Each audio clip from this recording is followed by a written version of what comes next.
Buenas tardes a todos los asistentes el día de hoy. Vamos a continuar con nuestros webinars de temas de actualidad del Servicio de Ginecología y Obstetricia.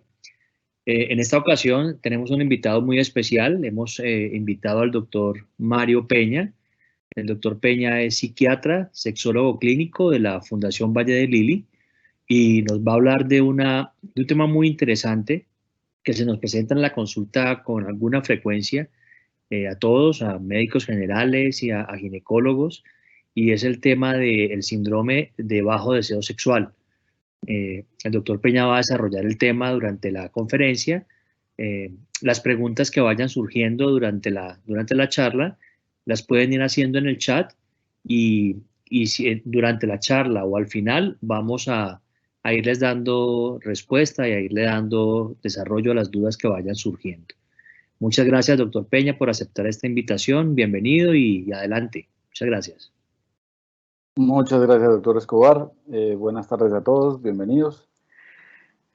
Pues antes de empezar, quiero contarles una cosa que a mi juicio es muy importante, y es que soy un apasionado de la historia y de la evolución, y por tanto, esto va a ser muy parecido a una clase de historia, además de una clase de medicina. Para empezar, una frase que me encanta de Marco Polo, y es: no conté ni la mitad de lo que vi, porque sé que no me habrían creído.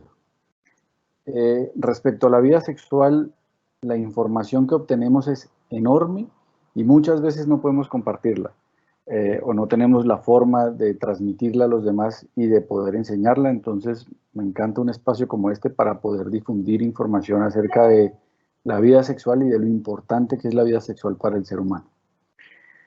Antes de meternos en materia del síndrome de bajo deseo sexual, hay que ponernos en situación. Nuestra especie, que para los que no lo saben, nosotros somos Homo sapiens sapiens denisovano neandertal. Un poquito de denisovano, un poquito de neandertal, la mayoría de sapiens sapiens. Nuestra especie, para llegar a este punto y llegar a donde cada uno de ustedes está sentado, lleva evolucionando, dependiendo de los autores y de los registros que se han logrado, aproximadamente 450.000 años.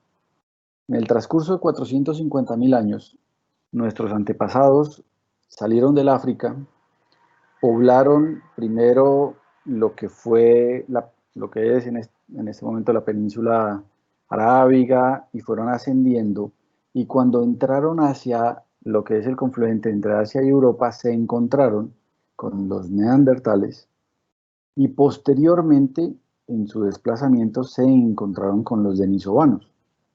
Contrario a lo que se pensaba hace tiempo, no se destruyeron, se absorbieron, y esa absorción se da por vía de lo sexual. O sea, lo que hubo entre sapiens y los otros humanos fue actividad sexual.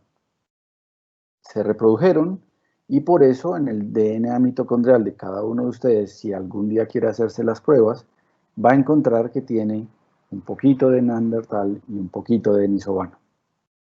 ¿Esto por qué es importante? Porque somos producto de actividad sexual, y la actividad sexual es fundamental para el ser humano. Pero también es importantísimo recordar que nuestra especie, durante todos estos miles de años de evolución, nunca había vivido lo que vive actualmente. Nuestra especie, el promedio y la expectativa de vida habitual para los grandes grupos de Homo sapiens era máximo de 30 años.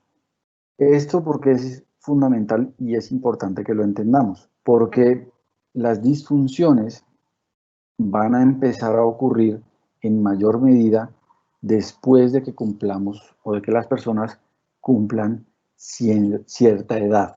Entonces, piensen ustedes un poco en, sitúense hace 5.000 años, y hace 5.000 años un ser humano normal llegaba hacia los 7, 8 años, 9 años, y empezaba a tener unos cambios que son los que corresponden a los prepúberes y luego la pubertad, pero no pasaba de niño a adolescente como pasa ahora gracias a la cultura, sino que pasaba de niño a adulto. No había el paso intermedio. Ese paso intermedio de la adolescencia es cultural. Al ser una cosa cultural, nos ha cambiado la perspectiva y el cómo vemos las cosas de una manera impresionante, pero no modifica la biología. Y eso es importantísimo de entender, porque, por ejemplo, ya que me gusta la historia, me gusta tocar este tipo de temas, ¿se acuerdan? Espero que todos lo recuerden, que lo hayan leído y hayan visto las historias o al menos películas de Gengis Khan. Gengis Khan, cuando él es comprometido para casarse, tiene 11 años. Su matrimonio no se lleva a cabo porque la esposa es secuestrada y es raptada por otro canato, pero él después va y la recupera y tal, y finalmente el matrimonio se termina consumando a los 15. Pero fíjense una cosa, estaba programado para casarse a los 11 años. Es decir, él tendría la probabilidad alta de ser padre hacia los 12, 13 años. Entonces, con vista en esto, puesto en esto y la mirada desde ahí, objetiva desde ahí, tenemos que la mujer está con la predisposición biológica de ser madre a partir de la menarquia. Y el sentido biológico de la función hormonal es dar la posibilidad de tener hijos a partir justo de ese momento. Entonces, lo que normalmente ocurre es que durante ese periodo que actualmente es la adolescencia, las mujeres tienen una fertilidad muy, muy alta y asociado a ese periodo o en ese mismo lapso de tiempo, las mujeres tienen unos niveles hormonales muy acordes con esa posibilidad de fertilidad, unos niveles hormonales adecuados, y por esto es tremendamente extraño y raro que un síndrome de bajo deseo sexual ocurra en la adolescencia. Hasta el momento no he visto ningún reporte en el mundo de síndromes de bajo deseo sexual en la adolescencia. No lo conozco. No he visto el primero. No he visto nunca una paciente, ni me han comentado un caso, ni un psiquiatra infantil me ha preguntado por un caso similar. Las pacientes más jóvenes que conozco y que tengo están en los 17, 18 años. Pero entonces, situémonos de nuevo en situación de que somos una especie que tiene una expectativa de vida de 30 años y que hacia los 18 ya no es que seamos jóvenes, ya estamos más bien hacia los viejos. Y a los 30 somos seniles. Entonces, como ese es el panorama que tenemos, pues a partir de los 18 o 20 años empezamos a notar que los niveles hormonales empiezan a verse comprometidos por culpa de disfunción ovárica, por culpa de lesión vascular, por culpa de placa de ateroma que hace que la irrigación no sea suficientemente buena y los niveles hormonales no se conserven, y empezamos a encontrar la presentación clínica de lo que conocemos como el síndrome de bajo deseo sexual. Aquí voy a detenerme un momento porque es importante que particularicemos las cosas. Bajo deseo sexual es un término que aplica y que hay que entender en lo individual. No podemos hacerlo colectivo. Cada persona tiene un nivel de deseo propio. La posibilidad de encontrar dónde está el bajo deseo sexual está relacionada es con esa misma persona antes de, y el momento en que esa persona percibe un descenso o un declive en lo que para esa persona era el deseo sexual habitual. Les digo esto porque yo tengo pacientes con deseos sexuales y conste que estoy hablando de mujeres. Tengo pacientes con deseo sexual de 9 veces al día y tengo pacientes con deseo sexual de 1 vez cada 2 meses. Y estos, así, de esa distancia tan grande, ser normales. Ahora, si una paciente que tiene un deseo sexual de 9 veces al día pasa a tener un deseo sexual de 1 vez al día, para esa persona hay una disfunción severa. La paciente que tiene un deseo sexual de 1 vez a la semana y pasa a tener un deseo sexual de 1 vez cada 15 días, es muy probable que no note la diferencia y que no haya percepción del cambio, hasta que de pronto alguien se lo hace notar, posiblemente su pareja. Ahora bien, esto en términos de lo femenino. El síndrome de bajo deseo sexual también existe en los hombres, pero la frecuencia de aparición del síndrome de bajo deseo sexual en hombres es bajísima. Realmente los números son muy anecdóticos, salvo que el paciente haya sido sometido a una orquidectomía, en cuyo caso se ve comprometido porque pues, no hay niveles hormonales por culpa de la desaparición de las gónadas. En cuyo caso, pues, normalmente esos pacientes que han sido sometidos a procedimientos de este estilo tienen suplencias hormonales y la suplencia hormonal corrige el déficit que provoca el síndrome de bajo deseo sexual. Volvamos entonces a las mujeres porque por frecuencia pues, son las que se ven más afectadas.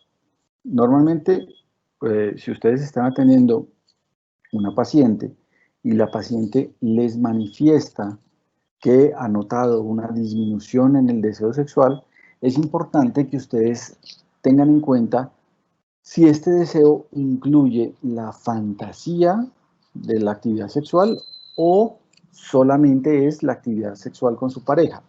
¿Y por qué les digo esto? Porque es posible que la persona tenga la fantasía y el imaginario respecto a la actividad sexual que todavía estén funcionando bien y el bajo deseo tenga que ver más con la actividad con su pareja por alguna cosa situacional que esté provocando que haya algo más que esté ocurriendo en esa relación de pareja. Pero esto es relativamente poco frecuente. Lo normal es que se afecta todo el conjunto. Entonces, importante que ustedes cuando valoren a las pacientes y estén haciendo la historia clínica y todo esto, se fijen si la paciente ha tenido cambios hormonales que ustedes puedan verificar en alguna otra área que esté afectando algún otro ítem de la historia clínica o alguna otra situación médica que le esté pasando que les pueda dar un indicativo. Si ustedes definitivamente encuentran que la paciente tiene una disminución del nivel de deseo, del grado de deseo que tenía previo, lo importante es que soliciten los laboratorios adecuados para una paciente con una patología de este estilo. ¿Qué es lo normal y qué es lo que habitualmente hacen la mayoría de los médicos? Solicitan testosterona total y testosterona libre.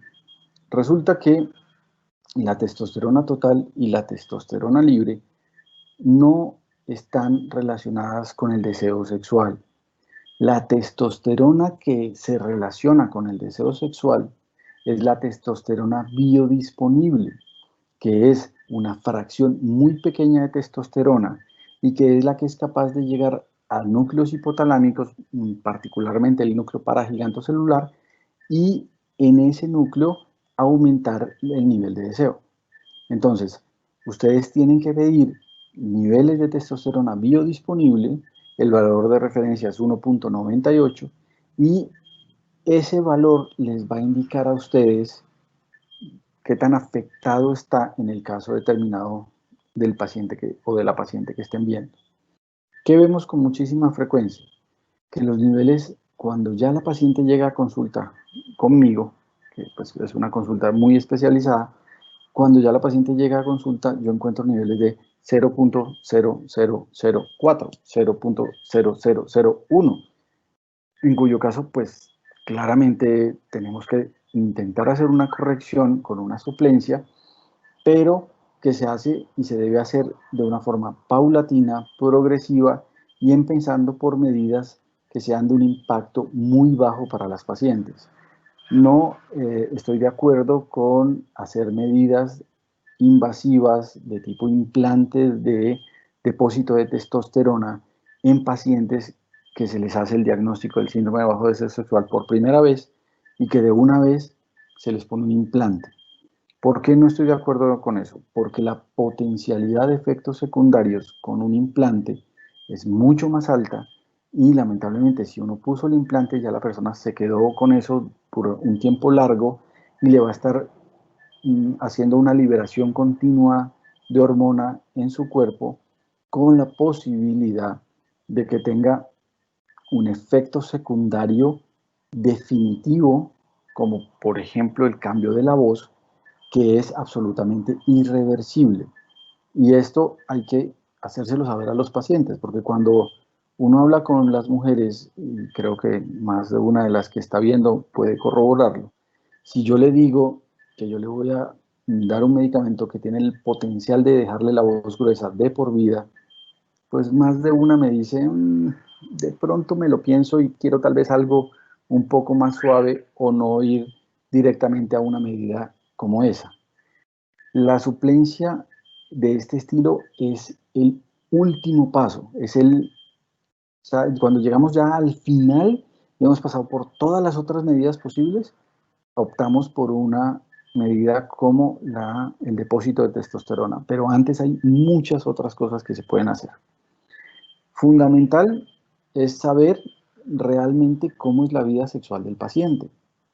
Tenemos que investigar muy bien y esto pues hay que tener la confianza del paciente y hay que hacer una historia sexológica muy detallada donde se pregunta absolutamente todo lo respectivo a la intimidad del paciente.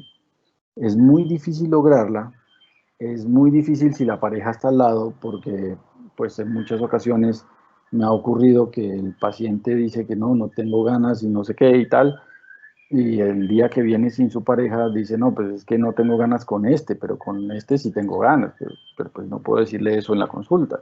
Entonces, ahí cambia completamente el enfoque del asunto porque pues ya no es una disfunción por un bajo deseo, sino es un bajo deseo con la pareja habitual, no con la pareja episódica.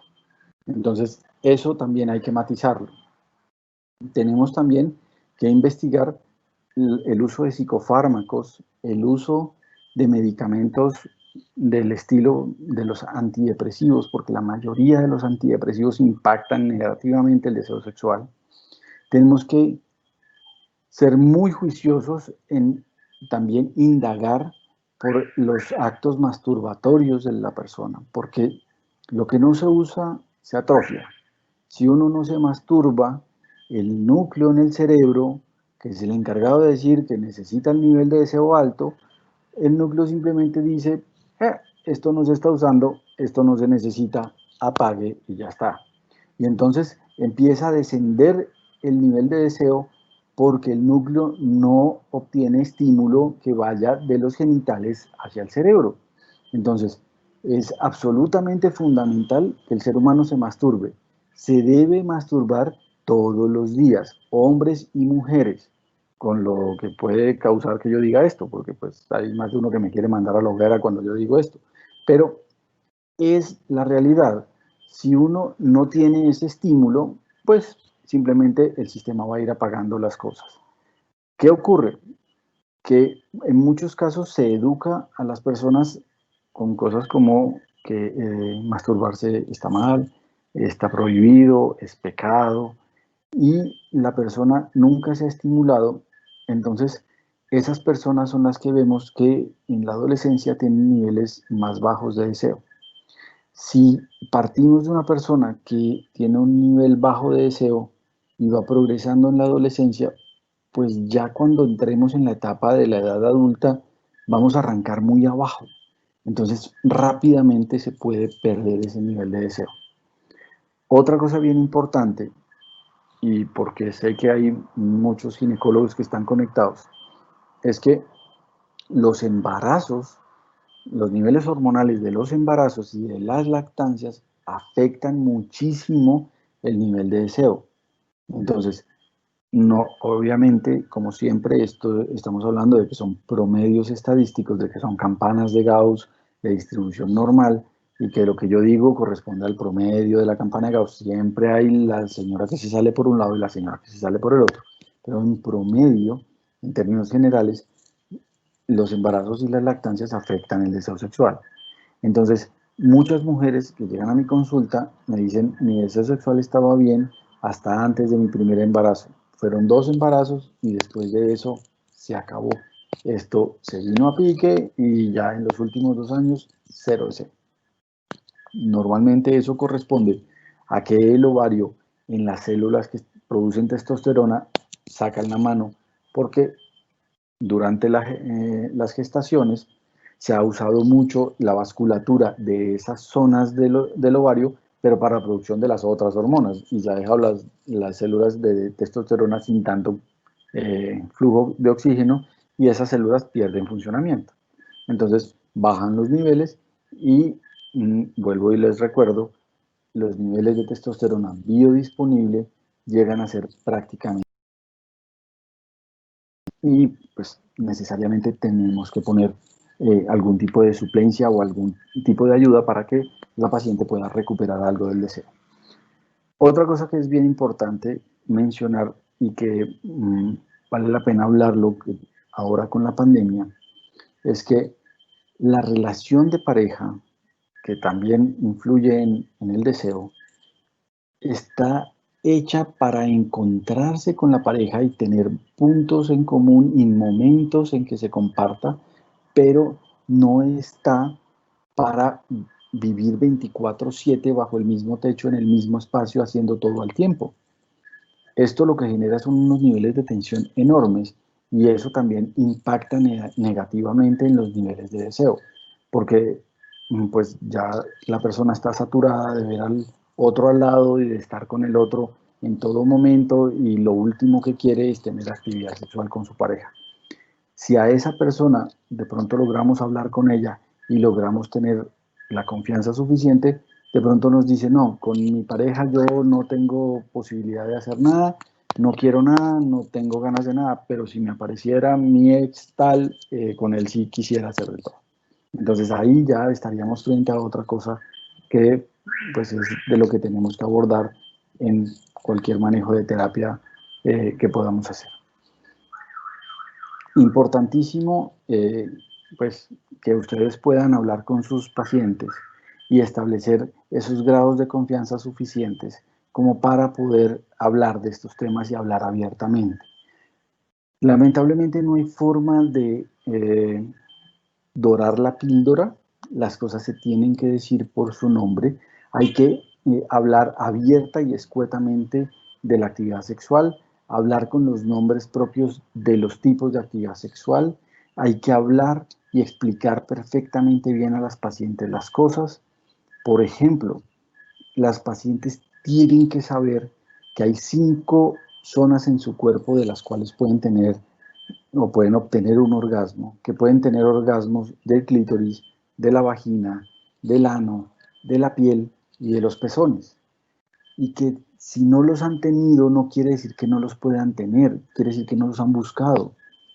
Entonces, que tienen que explorar, que tienen, bueno, tienen no, porque tener uno solo tiene que morirse, pero que deberían explorar sus cuerpos, deberían explorar la actividad en pareja, deberían poder estar con sus parejas sintiendo, tocándose, abrazándose, besándose y buscando las zonas erógenas que tienen para poder llevar el nivel de excitación hasta un punto que las haga obtener un orgasmo. ¿Por qué les digo esto? Porque en muchos casos estoy viendo pacientes que lo que tienen es que ignoran su cuerpo, ignoran sus zonas erógenas, ignoran cómo es que se siente un orgasmo. Nunca se han mirado los genitales, nunca se han, pues algunas nunca se han masturbado, nunca les dice uno, bueno, y se ha masturbado, ¿y cómo se le ocurre, doctor? Pues porque eso es normal, pero para la gente no es tan normal, y para la gente muchas veces es complicado hablar del asunto y de pronto les puede costar. Evidentemente, para mí es un poco más fácil porque normalmente la gente que va a consulta de sexología pues sabe a lo que va y sabe que yo le voy a preguntar todo esto y normalmente entiende que yo le pregunte todo este tipo de cosas, pero las demás personas no entienden muy fácilmente que uno hable de sadismo, de masoquismo, de exhibicionismo, de voyerismo, tríos, swing, y bueno, toda la suerte de cosas de las que hablamos en una consulta de sexología. Por ejemplo, el sadismo y el masoquismo, siempre y cuando sean simulados, no reales, están dentro de lo que se contempla como una actividad sexual normal. El exhibicionismo y el voyerismo, también dentro de un cierto límite, son normales. Todo el mundo tiene un deseo visual. Todo el mundo se ve atraído visualmente por una persona que tenga unas características físicas que le atraigan. Conste que dije características físicas y no sexuales, porque, por ejemplo, a mí me puede atraer muchísimo unos ojos azules. Ya está. O me puede atraer muchísimo un cabello rizado, pelirrojo, sin meter características sexuales. Y me puede resultar tan llamativo que yo quiera aproximarme a esa persona por esa característica. Evidentemente, pues también están los senos, las caderas, pero los senos y las caderas tienen una disposición que es para reproducción. El cerebro mío se fija en los senos porque se fija en la posibilidad de esa hembra, si yo me reproduzco con ella, puede lactar a mis crías y tenerlos bien porque tiene senos grandes, ok, me atrae. Esa cadera de esa mujer me atrae porque es una cadera amplia por la que fácilmente pueden pasar mis crías si yo me reproduzco con ella, entonces me atrae. Esa es la atracción genética de lo biológico. En el caso de las hembras hacia los machos, lo que las atrae son características distintas. Ese macho tiene características físicas de alguien que puede defenderme, cuidar a mis crías y proveer lo que necesitan, entonces ese macho me atrae. Eso es lo que nos llevó hacia donde hemos llegado evolutivamente hablando, que las hembras buscaron esas características que les digo en los machos buscaron las que les digo y otras muchas más en las hembras, y se fueron mezclando y fueron depurando ciertas características que son las que tenemos actualmente. El cerebro, lamentablemente, la inteligencia no fue una de ellas. Por eso hay tanto burro por ahí. La inteligencia es más bien de los que se salen de la campana de Gauss. Eso es poquito. La media es la inteligencia así como regulis. Al que no le guste, pues lo lamento, pero es así. El ser humano tiene unas características inherentes a lo evolutivo que vienen ahí en lo que les digo de la edad y de cuándo tenemos el deseo, y unas que se montan, que son las culturales, que son las que han modificado un poco lo biológico que está abajo. Pero en principio, lo fundamental, lo grande en sexología es lo biológico. Por eso tenemos que hacer las medidas hormonales, por eso tenemos que ver a las pacientes con exámenes, tenemos que suplirlas con medicación y tenemos que manejar el asunto médicamente porque es una condición médica. ¿Ok? Pues nada, doctor Escobar, ¿alguna cosa que hayan preguntado para que nos metamos en asunto? Hola, doctor Peña. Sí, bueno, por aquí hay una pregunta que hicieron hace un momento. Pedí que me la ampliaran un poco porque estaba como muy escueta. Dice, hola, buenas tardes. Yo quisiera saber qué podría hacer para mi esposo que tiene bajo deseo sexual. Mm, Le pedí que me ampliara un poco la información. Es una mujer de 29 años, que su esposo tiene 28 años. Llevan juntos 3 años, que antes tenían más intimidad y ahora siente pues, que le ha disminuido el deseo y que eso la frustra un poco, pero él dice que es normal y que tienen intimidad 2 veces al mes. Esa es la situación de ella y es la pregunta que está haciendo. Ok. Bueno, en principio tendríamos que hablar de situación no pandémica a situación pandémica, porque esta situación de pandemia nos ha cambiado el estilo de vida muchísimo. Como les decía, parte de lo que se necesita cuando vivimos en pareja, aparte de convivir, es extrañar al otro. Es la posibilidad de no estar con el otro y que me haga falta, y que yo quiera verlo, y que yo desee estar con esa persona. Si yo estoy 24/7, no hay eso. Entonces, una de las cosas que se necesita es extrañarse. Otra de las cosas que hace que la vida en pareja actualmente se vea tremendamente afectada, y lo voy a enseñar, es esto. Estar conectado a un aparato de estos todo el tiempo ha hecho que se pierda muchísima comunicación entre las parejas. Yo, pues, muchas veces antes de que esto del confinamiento empezara, lo criticaba mucho cuando iba a un restaurante y veía en una mesa dos parejas y cada uno con el celular en la mano. No están ahí con el otro. Entonces, en ese tipo de casos, como el que está diciendo la persona que está viendo el webinar, tendría que, primero que todo, darse un espacio con su pareja fuera del espacio habitual y fuera de la presencia de otras personas, y ver, estando los dos en otro espacio, cómo se dan las cosas. Es decir, irse de vacaciones, a estar en un lugar solos los dos y ver qué pasa, ver si la actividad sexual vuelve a estar en niveles donde estaba previamente, o ver si sigue estando afectado. Sería bueno hacer unos, como les decía, hacer unos niveles hormonales, porque es posible que los niveles se hayan bajado. De todas formas, nosotros los hombres tenemos niveles mucho más altos que las mujeres, pero eso no quiere decir que no se nos bajen también. Entonces, hay algunos hombres a los que se les baja. ¿Qué pasa? No se baja lo suficiente como para llegar a cero y decir cero deseo, no tengo actividad sexual, pero sí se disminuye la frecuencia. Entonces, puede ser el caso de él que tenga una disminución pequeña de los niveles hormonales y que haya que corregirla. También hay que ver, por ejemplo, las personas que van al gimnasio, que a veces toman suplementos de estos que venden para los gimnasios, o en algunos gimnasios les dicen que se pongan inyecciones de alguna cosa o que se tomen medicamentos y tal. Hay que ver si algo de ese estilo puede estar ocurriendo, porque entonces, si uno se ha tomado algo que le puede afectar el deseo, pues esa sería la razón y tendría que quitar eso que lo está afectando.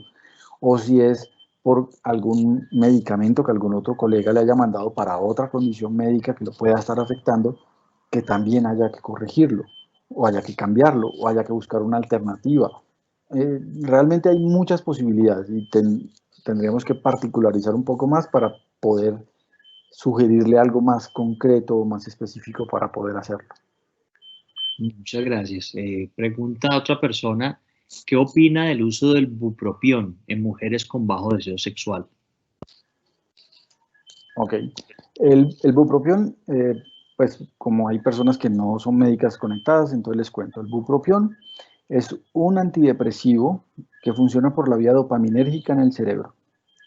Es un muy buen fármaco, funciona muy bien, tiene el potencial como efecto secundario de mejorar el deseo sexual en algunos pacientes, no en todos. Entonces, es una alternativa, se utiliza, pero no necesariamente funciona, porque más o menos le estoy tratando de pegar al efecto secundario en ese paciente. Entonces, sí, si resulta que a ese paciente le dio ese efecto secundario, es maravilloso, les va súper bien, pero no ocurre en todos los pacientes. Entonces, más o menos nos toca ensayo-error, y es uno de los fármacos que yo utilizo, y utilizo mucho pues, porque yo soy psiquiatra, pero nos toca ensayo-error e intentar ver si con esto se corrige, si no, pues buscar otra alternativa. Ok. Desde la consulta externa, ¿qué exámenes puedo solicitar antes de remitir al paciente? Si hay un síndrome de bajo deseo sexual y lo categorizaron ya, la testosterona biodisponible, pero hay que buscar muy específicamente el laboratorio para que la realice. La mayoría de laboratorios ni siquiera la tienen codificada porque no saben que existe. Los únicos médicos que solicitamos ese examen habitualmente somos los sexólogos. Entonces, pues más o menos cuando yo llegué aquí a Cali, que eso fue hace 6 años, los exámenes teníamos que pedirlos a Estados Unidos.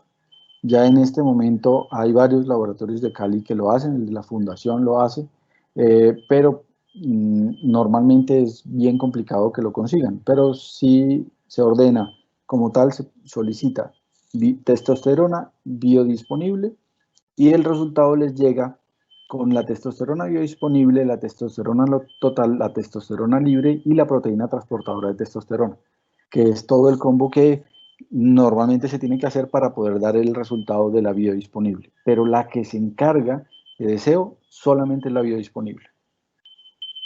Ok. Hay varias preguntas. A ver,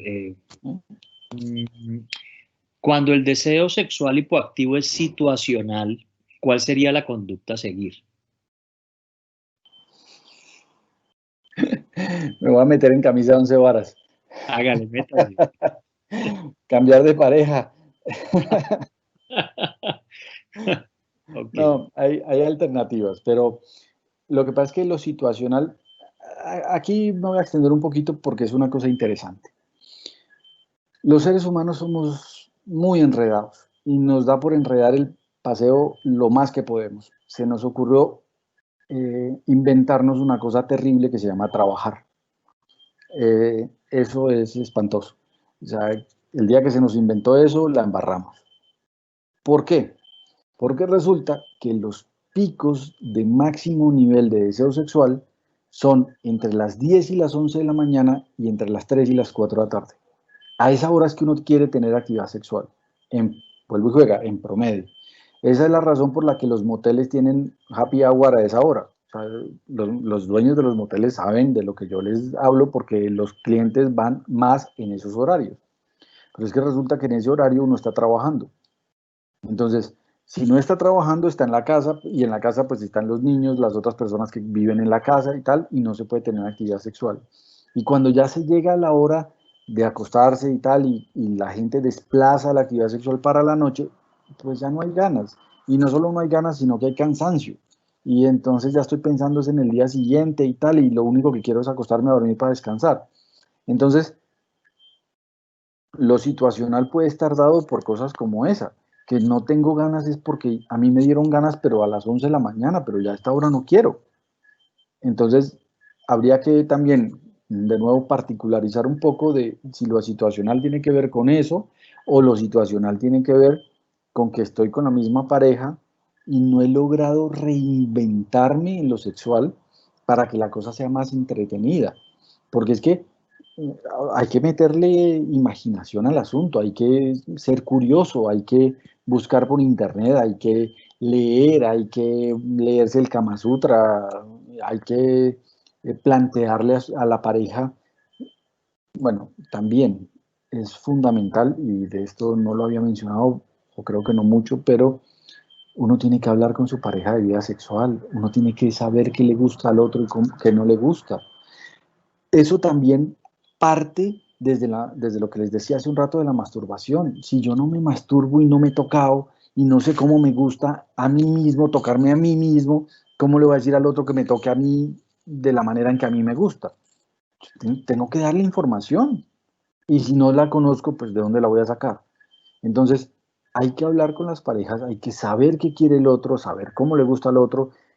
He tenido parejas que llegan y después de que estamos hablando y llevamos varias citas y los veo por separado y tal, un día que los estoy viendo juntos, dicen, no, pues es que acabamos de descubrir que es que la posición que veníamos haciendo a él no le gusta ni poquito y a mí me gusta, pero muy poco también, pero nunca habíamos hablado y nos tocaba forzarnos porque pensábamos que esa era la posición que le gustaba al otro.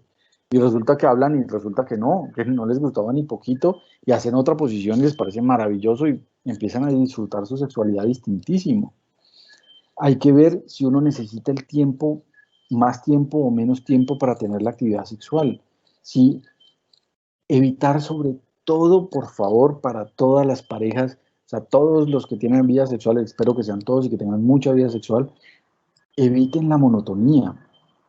háganlo un día rapidito en un ascensor, en un cajero automático. No, mentiras, no estoy hablando de que hagan sexo en público, pero diviértanse, váyanse a un hotel, váyanse a un motel también, ¿por qué no? O sea, cambien, varíen, piensen en alternativas. No siempre tiene que ser lo mismo y de la misma manera, porque es que se vuelve aburridor. Ok. Bueno, aquí hay una pregunta que yo no sé si la han hecho la misma pregunta varias veces, pero eh, dice una persona, no he tenido nunca un orgasmo por penetración o vaginal, solo por clítoris y no sé cómo hacer porque he intentado y no he podido. Es que no necesariamente ocurren. No todas las personas tienen orgasmos de los 5 sitios que yo les dije. Puede que sí. Yo tengo pacientes que tienen de los 5, tengo pacientes que tienen uno solo. Lo importante no es si se tienen o no se tienen ni lamentarse porque uno no tiene los otros 4 y tal. No. Lo importante es que esa persona, esa mujer que ya sabe que lo tiene clitoridiano, es maravilloso. Ya sabes que tienes un orgasmo clitoridiano, eso es una maravilla porque los puedes tener. Entonces, ¿qué cosa haría yo, por ejemplo? ¿Qué te sugeriría? En actividad sexual, pídele a tu pareja que te haga penetración en posición posterior, no penetración anal, sino en posición posterior, es decir, más o menos lo que sería en 4 o cualquier variante de esas, en la que él está detrás tuyo haciendo la penetración en vagina y mientras él está haciendo eso, tú utilizas un vibrador o un vibroconsolador en el clítoris y eso te lleva a tener un orgasmo violento. Ok. Mm, bueno, eso viene ligado a una pregunta que hicieron hace un rato. Dice, ¿qué vibradores son los que se pueden recomendar para la autosatisfacción? Es una pregunta como muy específica. Uf, bueno, aquí vamos a hablar como una hora. No mentiras. Eh, para gustos, los colores. Vibradores, bueno, vamos a hacer una diferenciación. Existen los vibradores, los vibroconsoladores y los consoladores. Ya voy a explicar cada uno. Arranquemos por lo más sencillo, consolador. Consolador es cualquier objeto con forma similar a un pene que se utiliza para introducirlo en vagina o ano. Ese es un consolador. No tiene ni baterías, ni movimiento, ni ninguna característica diferente a que es un objeto cilíndrico en términos generales.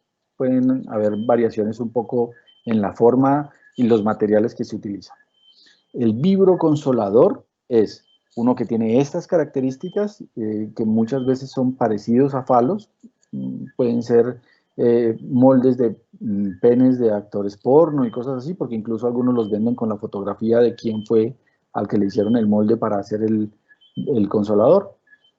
Pero además tiene un motor interno y tiene unas baterías y entonces tiene un movimiento que puede ser vibratorio en vibración longitudinal o que tiene unas esferas para una vibración circular. Y existen los vibradores que son normalmente más pequeños y son solamente aparatos de vibración. Y todas las combinaciones habidas y por haber y que se les ocurra entre todos esos modelos. O sea, porque ahí sí todo está combinado con todo. De los nuevos, los más modernos, si quien hizo la pregunta es una mujer, existen unos modelos nuevos que son una especie de vibración, construcción, que las referencias que he tenido, porque pues lo usan son las mujeres, porque es para succión en el clítoris, es que se logran unos orgasmos increíbles con esos aparatos.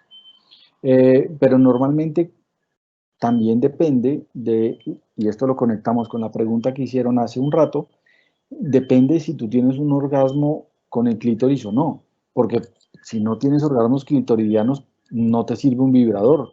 Si tienes orgasmos vaginales, te sirve un vibroconsolador para poderlo poner y acercarlo al punto G, que es el que va a dar la información para que tengas el orgasmo. Si la persona tiene orgasmo vaginal y clitoridiano, pues le sirve un vibroconsolador que tenga un aditamento extensivo al clítoris y entonces estimulan ambas zonas. Entonces, eso también depende y hay que particularizarlo. Ok. Mm, hola, soy hombre, tengo 22 años y tengo dificultades para la erección solo en el momento del coito. ¿Qué puedo hacer? Pues tendríamos que verte en consulta para poder analizar qué es lo que está pasando. Realmente, pues esto lo podemos ligar un poco a lo que les contaba de la evolución y la edad. Lamentablemente, por el envejecimiento, el 20% de los hombres de 20 años tienen disfunción eréctil, el 30% de los hombres de 30 años, el 40% de los 40 y así sucesivamente, porque las arterias y las venas del pene son de un calibre muy, muy reducido. Entonces fácilmente se ven afectadas por cosas como la placa de ateroma, por el consumo de cigarrillo, por el consumo de sustancias, por la falta de ejercicio y por muchísimos factores más. Problemas del endotelio, problemas autoinmunes. Entonces, pues sería bueno hacer una valoración para poder pedir unos exámenes y ver qué está pasando y pues según el caso mandar tratamiento.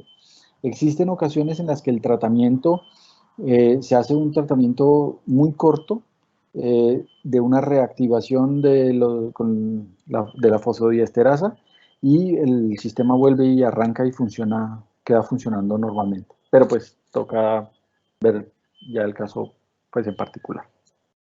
Ok. Bueno, esta pregunta, según tengo entendido, y esta es una pregunta habitual, ¿no? Es una cosa, es una idea del imaginario frecuente. Según tengo entendido, el sexo anal es malo. ¿Es cierto esto? ¿Puede causar que después no retenga las ganas de ir al baño? Es la pregunta que hace el Ok. asistente. Bueno, primero, si hay una pérdida de la integridad del esfínter, significa que el esfínter se rompió.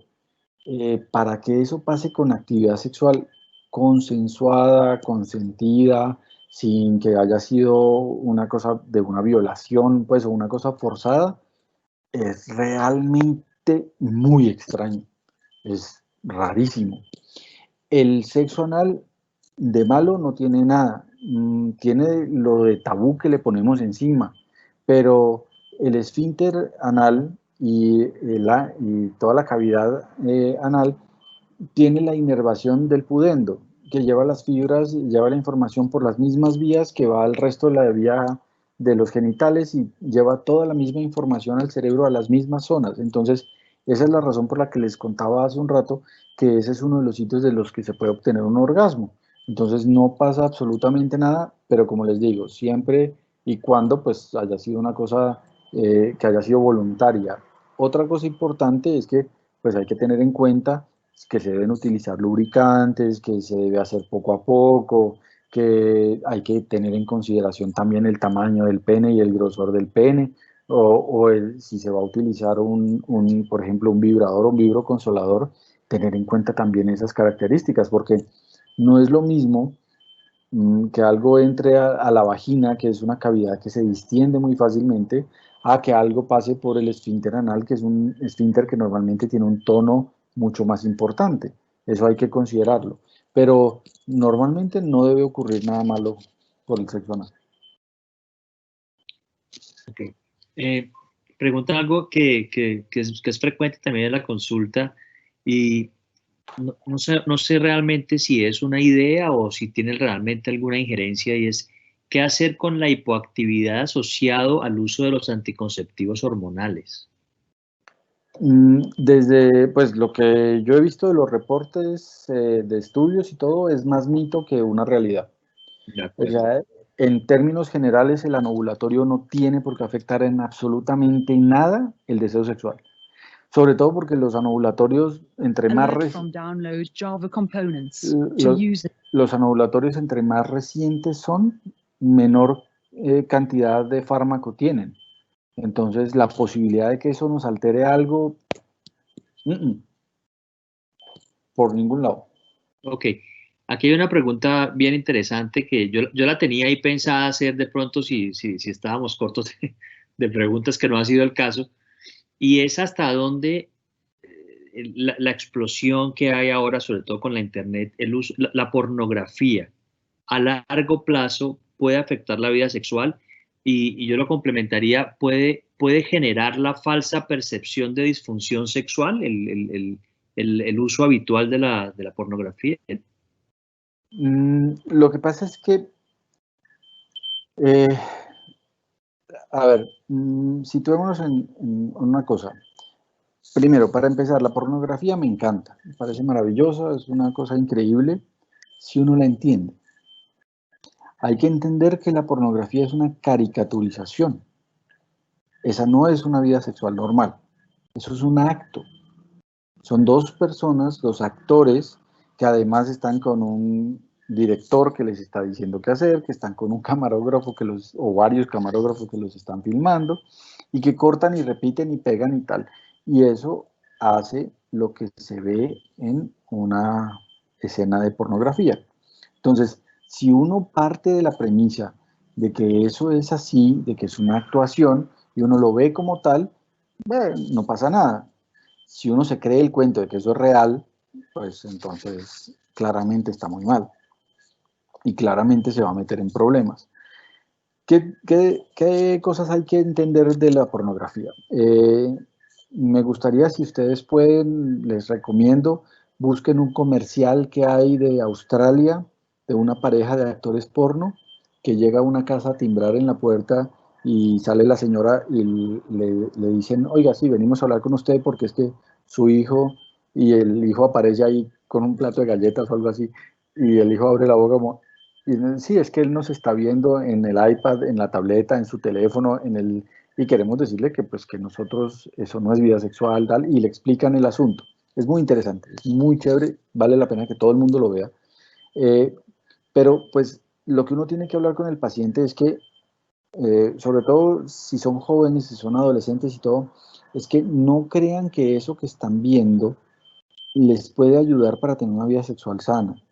Sí, yo he tenido bastantes parejas jóvenes en que me toca decirle al pelado, decirle, mira, la actriz porno se golpea el clítoris como si fuera una pelota de caucho, porque eso es para una escena, hermano, pero es que eso es delicado, eso duele, eso es hipersensible, eso hay que hacerle con cariñito, porque se piensa o se entiende que eso que se está viendo es lo que hay que hacer, y entonces cogen a la novia y le agarran el clítoris como si fuera quién sabe qué, y entonces pues la niña pega el grito en el hielo y tiene un dolor el berraco en vez de tener placer, que era lo que se intencionaba o lo que se buscaba. Lo otro es que lo que vemos desde psiquiatría es que casi siempre la consecuencia de pegarse al sexo o pegarse al porno es como pegarse al internet. Es decir, yo tengo una personalidad obsesiva y me obsesiono con X cosa. Una de esas es pornografía o una de esas es internet. Entonces me quedo ahí enganchado. Y me fijo tanto y me quedo tan enganchado que no soy capaz de desprenderme de ahí y tener vida sexual normal, sino que me quedo ahí. Pero eso es susceptible de tratamiento por nosotros en psiquiatría, no tanto en sexología, porque desde psiquiatría, si manejamos la obsesión, se quita lo sexual, entonces lo desligamos. Ok. Eh, preguntan, ¿qué tan cierto es que no orinar previo al acto sexual aumenta el nivel de satisfacción? Se supone, bueno, estamos hablando de una mujer, eh, se supone que si la vejiga está llena, empujaría la parte superior la parte anterior de la vagina hacia abajo y habría más contacto con el pene, y eso es lo que se supone que estaría generando mayor sensación. Pero eso realmente es más mito que realidad, porque estaríamos hablando de que esa es la parte, hace parte de vagina y no de clítoris, y realmente el que más placer da es clítoris. Entonces estamos yendo por un lado que realmente no es tan capaz de dar placer como el clítoris. La cantidad de conexiones nerviosas clítoris versus vagina es más o menos 100-1. Entonces no, o sea, estamos desperdiciando el clítoris, mejor dicho, preocupándonos de la vagina. El clítoris es maravilloso, es un órgano grande, no es la porción externa solamente, es todo lo que va alrededor. Y el clítoris, si nos dedicamos al clítoris y lo estimulamos adecuadamente, es capaz de hacer ver las estrellas. Preguntan, hola, tengo 42 años, tomo escitalopram para la ansiedad, pero siento que ha afectado mi deseo sexual. ¿Esta medicación influye en algo? ¿Podría cambiar de medicación para mejorar mi deseo y relación de pareja? Sí, lamentablemente sí. Las tasas de compromiso del deseo sexual relacionadas con los antidepresivos son enormes. Escitalopram es uno de ellos. Yo le sugeriría a la persona que lo está tomando que hable con su psiquiatra y que busquen una alternativa. No necesariamente tiene que ser dejar de tomar el fármaco, porque esa no es la idea, pero sí hay otros, bueno, les cuento para los que no lo saben, más o menos estamos en torno a 30 antidepresivos disponibles.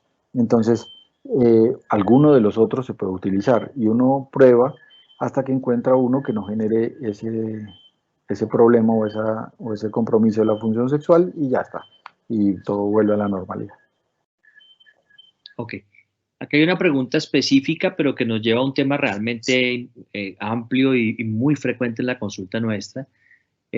Preguntan, una mujer de 52 años, después de la menopausia y divorcio, perdió el deseo sexual. Actualmente, con otra pareja no hay deseo ni con estímulo. ¿Esto es un problema hormonal?